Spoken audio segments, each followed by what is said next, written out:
Lawyers. How does it feel to defend a client who is guilty? Defense lawyers play a crucial part in ensuring justice is done. Let's say an appalling crime is committed and an innocent person is arrested and seen as the main suspect. There would be a Maya whirlwind, and many people react emotionally and think along the lines of, "This scumbag doesn't deserve a good lawyer. Give him some loser and let the judge and jury crucify him." But then the conviction is worth nothing. Only when a criminal has had every chance and his case has been scrutinized from every angle by a good defense can society be confident in the conviction and that the punishment is just. It's interesting how quickly people jump to conclusions about guilt. I remember when a friend got wrongly accused of something, and the reactions were intense. Everyone was so quick to label them. But it was the defense lawyer who really took the time to dig into the details. In the end, it highlighted how important it is to ensure fairness, even in the face of public opinion. Justice needs to be thorough. I asked my uncle this. He's been a criminal defense attorney for 20 or so years. You never really defend a client that's guilty, because guilty is a status determined by the law. I don't determine if they're guilty, because I'm not the law, and neither does the law think that they're guilty either up until they're convicted. The moment they actually become guilty, you aren't really defending them anymore, but negotiating for their interests. That's an interesting perspective from your uncle. It shows how the legal system works and makes you think about the role of defense attorneys. They're not just trying to prove innocence but ensuring fair treatment, even for those who might be guilty. It's a tough position to be in, balancing ethics and the law. It's a reminder that everyone's got a story and deserves a defense, no matter the circumstances. Not me, but my dad is a veteran criminal defense attorney. Anyway, he puts it this way: the justice system in itself puts an obligation for you to defend your client to the best of his or her ability to do so. And likewise, the prosecution has an obligation to try his or her best to prove guilt beyond a reasonable doubt. On a personal note, he says the pay makes it much easier, but hey, they don't call attorneys blood-sucking parasites for nothing. P.S. I'm studying to be a lawyer too, and my mom is also a practicing attorney. Tongue sticking out? It's interesting how your dad views his role. I get the balance he talks about between defense and prosecution. The pay does make a difference, for sure. I guess it's a family affair for you all, which adds a unique dynamic. Studying law must have its ups and downs, but having both parents in the field could give you a different perspective. It's like you are following a path laid out for you. I used to work closely with a criminal defense lawyer. They weren't thinking in terms of innocent or guilty, but how can I get the best possible outcome for my client? Just because a person was in possession of a small amount of a drug, or they were in a fight, doesn't necessarily mean they need 3+ years in prison. Judges can throw the book at someone if they aren't challenged, but at times the lawyer can negotiate for time served or probation. It's interesting how the legal system works. I had a friend who was a public defender. They often faced tough situations. They didn't really see their clients as good or bad. It was all about finding a fair outcome. They helped people get better sentences, sometimes even avoiding jail time. It made me realize how important it is to have someone who can fight for you in court. The system isn't always black and white. I have always said that I honestly believe it would be emotionally harder to be a prosecutor than a defense attorney. My job is simple. I always represent my clients to the best of my ability. It's not my job to win a case. It's the prosecutor's job to prove my client guilty beyond a reasonable doubt.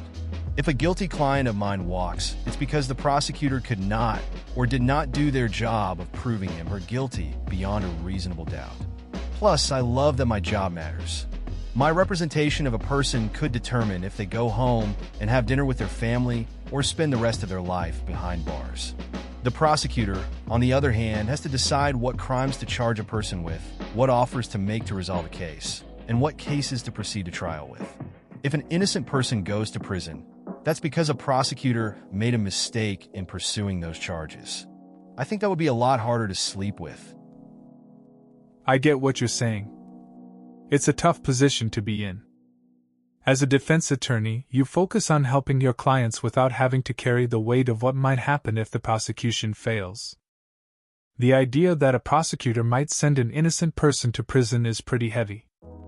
It definitely gives a different perspective on the responsibility each side has in the justice system. It's a lot to think about. I'm an attorney, but not the criminal kind. I do evictions. Luckily, over 90% of the time, I know the person has breached their lease and has been given multiple chances to fix the problem. However, there have been a handful of cases where I knew my client, the landlord, was being completely unfair about the situation and wouldn't budge on kicking them out. Times like that make the duty of loyalty suck. I get it. Sometimes you're stuck between what's right and your job. It's tough knowing a tenant is struggling while your client isn't being reasonable. You want to help people, but you also have to do your job. It's a balancing act that can feel pretty uncomfortable at times. Those moments really test your principles. People view the court system as some sort of competition where the best lawyer wins. Maybe this is the case, maybe not. Instead, view it as two people who have extensive knowledge of the law attacking an issue from both sides until they meet in a fair middle. The courtroom isn't always so binary. If the defense did nothing, the prosecution would absolutely slay the accused, and there would be no fair treatment. This perspective makes sense. The courtroom can feel like a battleground, but it's really about finding some kind of balance. I remember a friend who went through a trial. They told me it felt less like a competition and more like a negotiation. Both sides had their arguments, and it was interesting to see how they found common ground.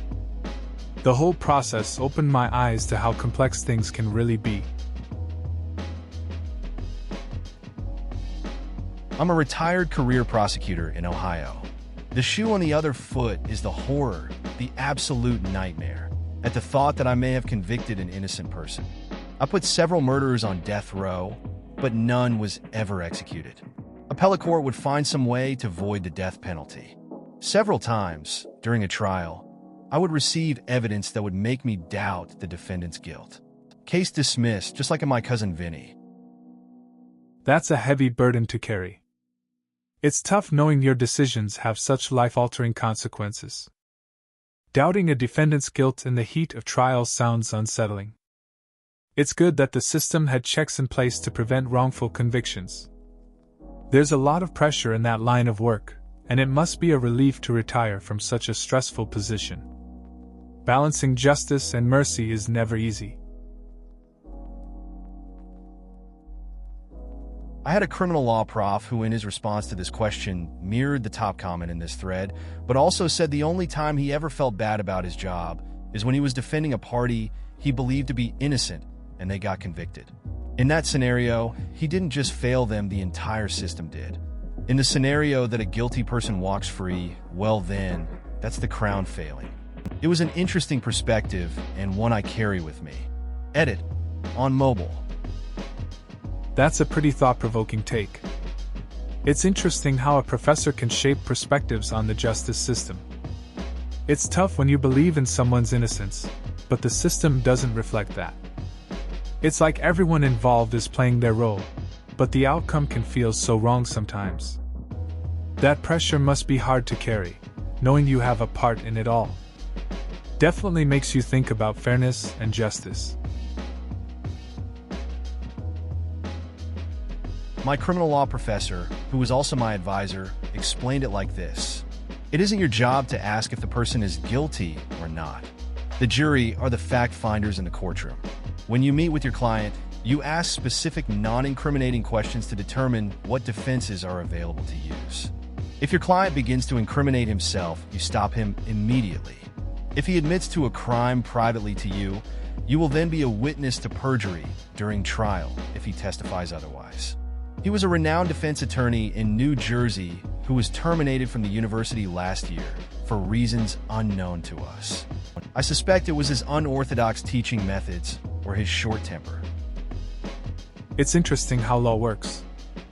Your professor's approach makes sense. Staying neutral lets you focus on building a defense without getting tangled in guilt. Hearing about his termination raises questions. It's a shame if his methods were too different for the academic world. Sometimes, unconventional styles lead to the best insights. But if he had a short temper, that might have played into it as well, you know?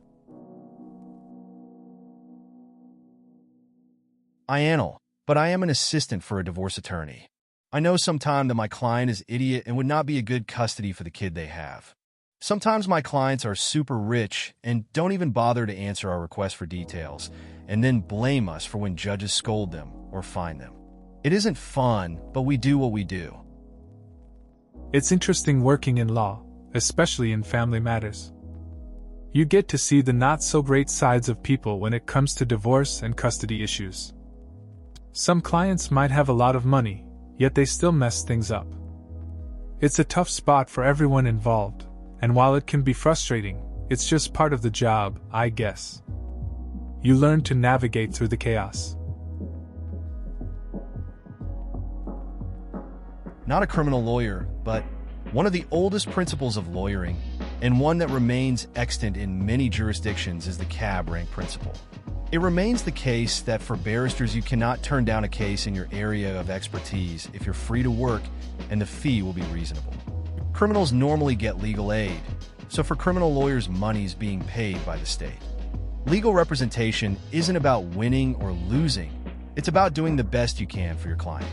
Whether it's a criminal case or a commercial case, the duty of the lawyer is always to the administration of justice and to their client. But yeah, everybody thinks some of their clients are arseholes. It's interesting how lawyers have to take on cases, even if they don't agree with their clients. It's all about upholding the law and providing representation, no matter the situation. I remember a friend who took on a difficult case, and it was tough for her.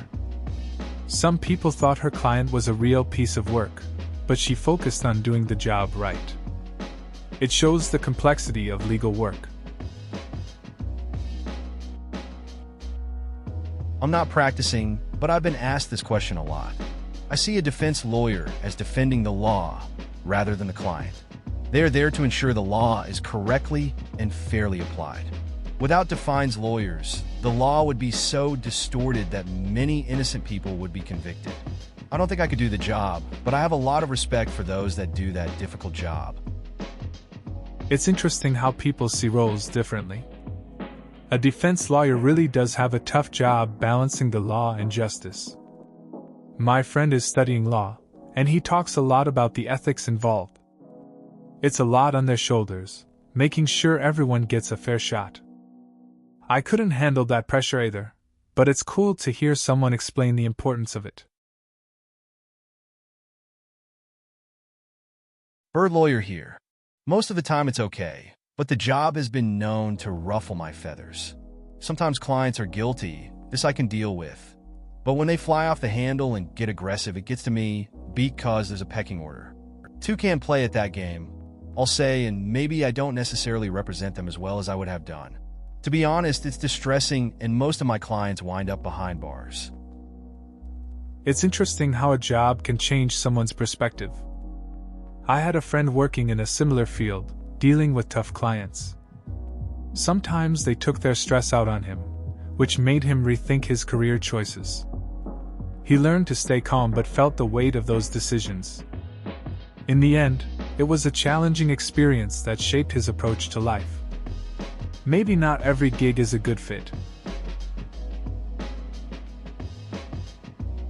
Most of the skeezy high-profile attorneys who defend obviously guilty people do, so just time get their name out there, and subsequently make loads of cash on easy DUI cases and the like. There's a couple guys like that in my hometown who jump on every high-profile case they can. Nothing like free advertising on the front page of the paper. I've seen that in small towns. Some lawyers seem more interested in their image than doing what's right. You notice them at every scandal, always ready for the spotlight. It's like a game for them, chasing the next big story. Meanwhile, there are others who genuinely want to help people but get overlooked. It's a strange dynamic, the way fame can overshadow real talent in the legal field. I'm not a lawyer, but my uncle works corporate law for one of the biggest banks in the U.S. I'll keep that secret. To put it bluntly, these companies are always breaking the law, and it is his job to make them seem like the good guys. Needless to say, it is very depressing to him, and he can't stand to stick up for the people he hates, but unfortunately for him, he's very good at it. Winky face. Sounds like your uncle is in a tough spot. Doing something he's not comfortable with can really weigh on a person. Working for big banks often means dealing with shady stuff behind the scenes. It's interesting how some people excel at things they don't personally agree with. I guess it shows how complex career choices can be. A lot of people face similar dilemmas in their jobs. Number 5. Cops lie. A lot. I found this out firsthand when my teenage sons got into some trouble. Of course, I was dumbfounded. I had no idea that cops lying was a common thing. How is this okay? Not okay with you and me, but okay with the cops? Okay with the DA? Okay with the judge? These are people's lives they are dealing with. This was a big deal for my sons, having a record, etc. It was like a joke to them, the cops. I'm still so angry about the whole thing.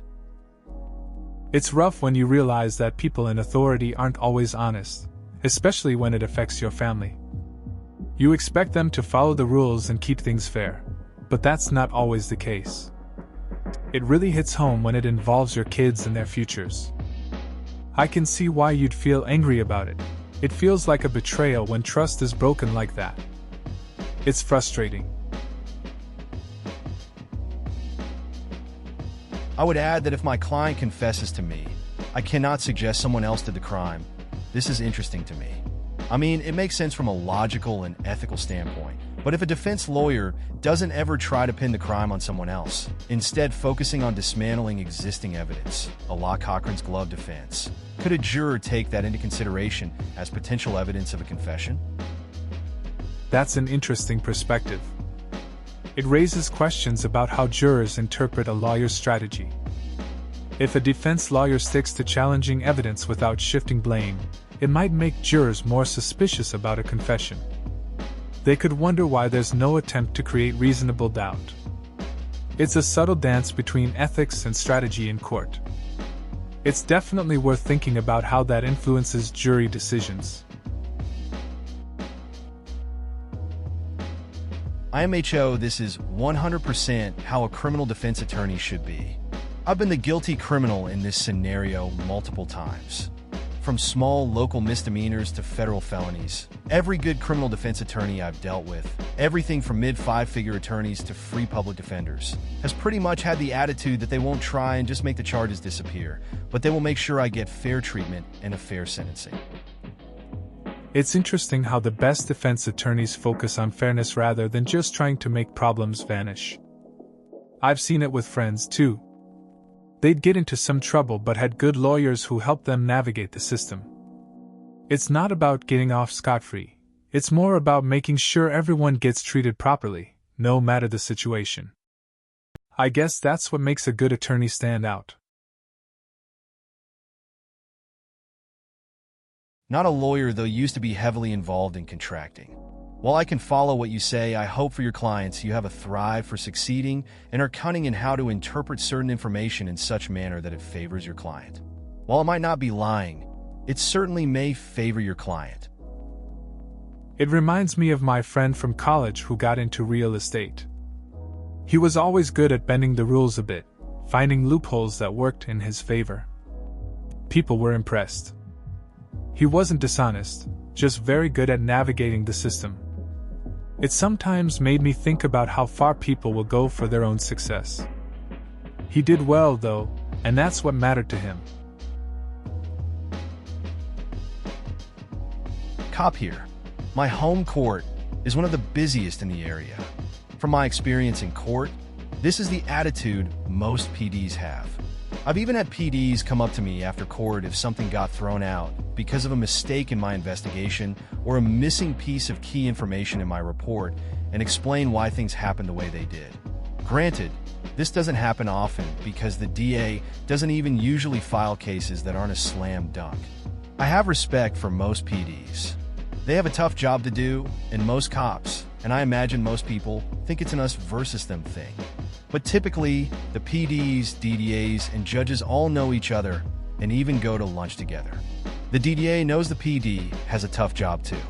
Before the case, the PD and DDA might be chatting about the game the night before, but as soon as the judge walks in and sits down, it's all business. Each does his job well. You would never know they were even cordial based on how each operates in the courtroom.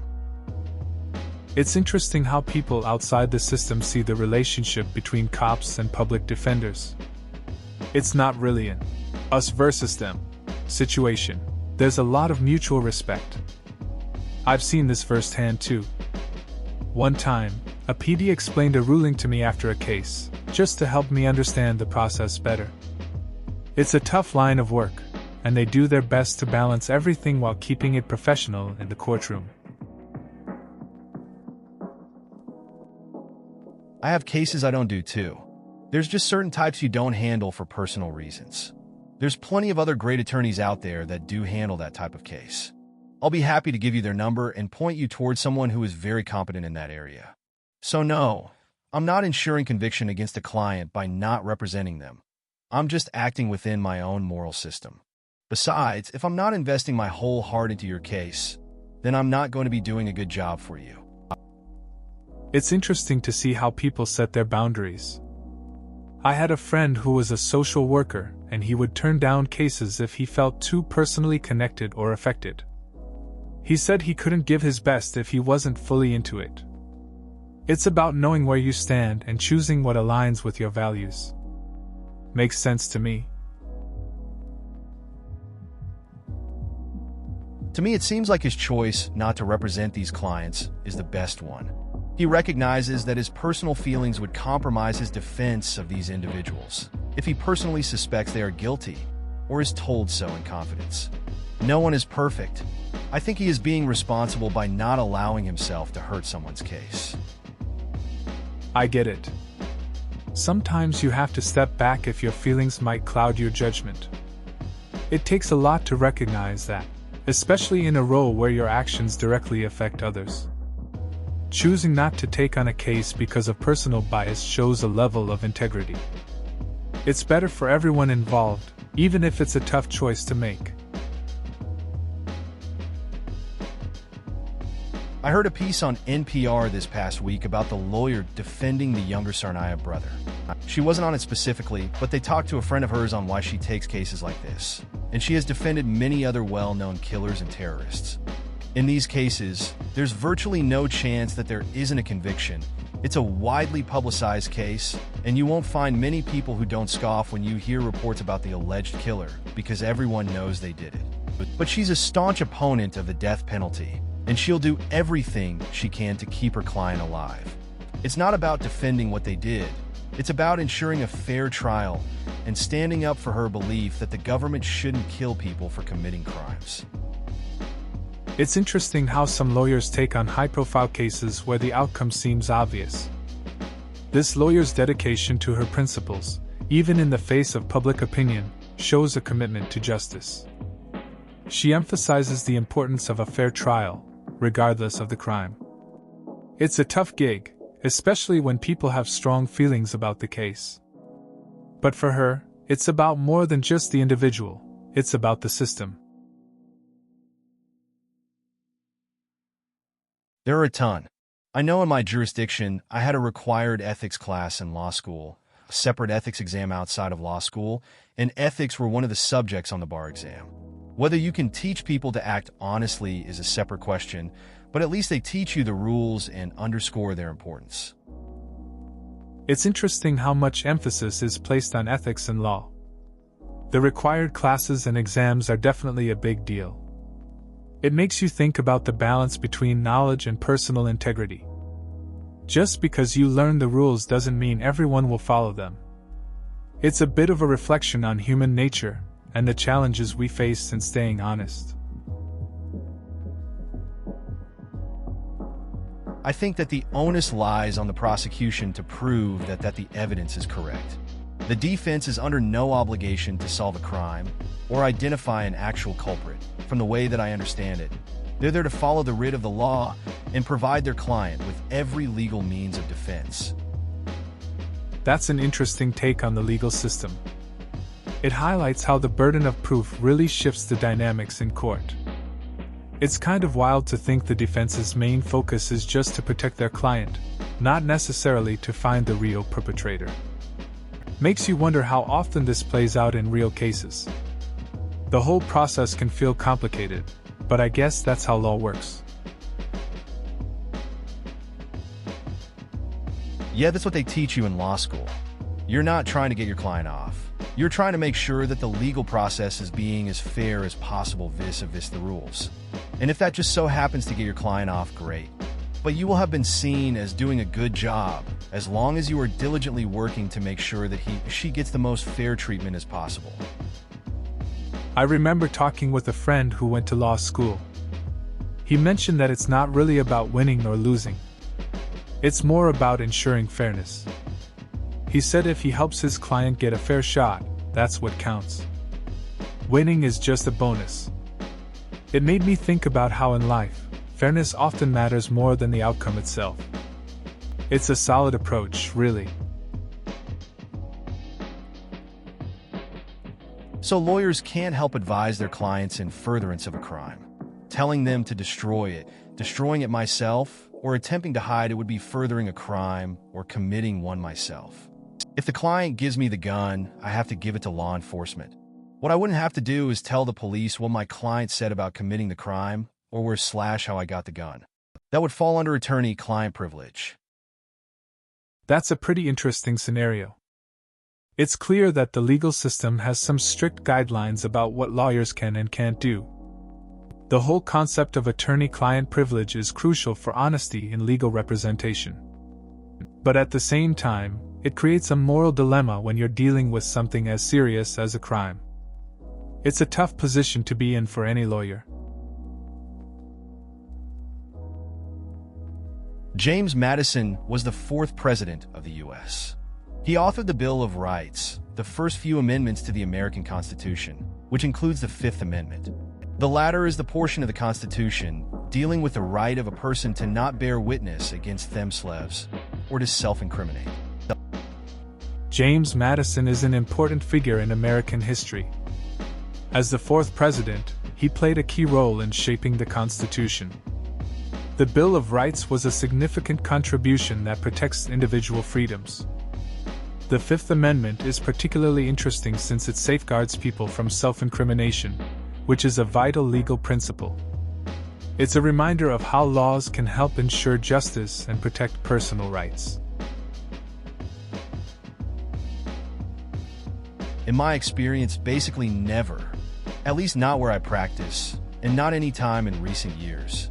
It seems this was more of a possibility a few decades ago, and in more rural places, before prosecutors and police were as heavily scrutinized and monitored as they are now.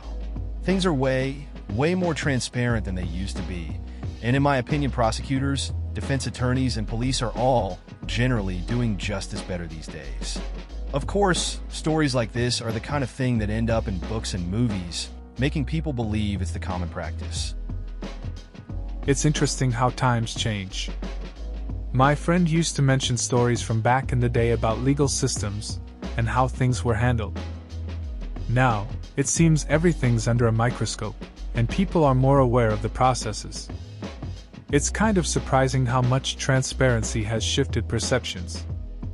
But yeah, those dramatic stories do make for good entertainment, even if they aren't the norm anymore. This is a good point. I hadn't considered the juror selection process aspect when I asked. Thanks for replying. A further question, if you don't mind. Is there a sort of boilerplate language that's used in a judge's instructions? Or is it more generally just maintain an open mind until all evidence has been submitted, and remember that the defendant is innocent until proven guilty? It's interesting how the juror selection process can shape the trial. I've seen it firsthand with a friend who served on a jury. They mention how much the judge's instructions influence their perspective. It sounds simple, but having that reminder really keeps everyone grounded.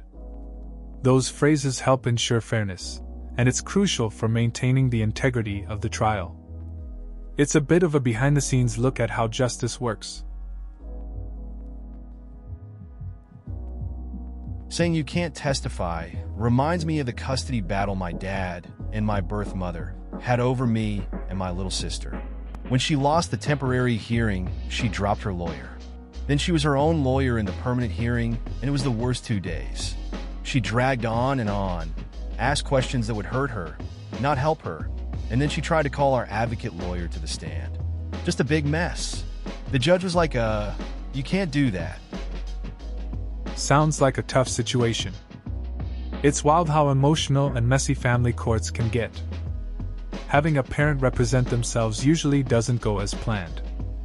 The whole thing must have felt pretty chaotic for everyone involved, especially you and your sister.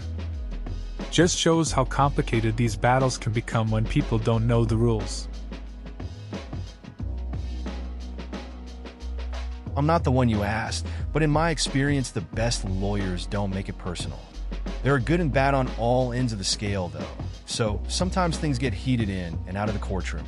Seems to get most heated when one attorney accuses the other of acting unethically. Justified or not, them's fighting words. I've seen that in action too. A friend was in a tough negotiation with a lawyer who crossed the line. The atmosphere shifted quickly when accusations flew. It was like watching a soap opera. Tension mounted, and it became less about the case and more about egos. In the end, they settled, but the whole scene was pretty wild.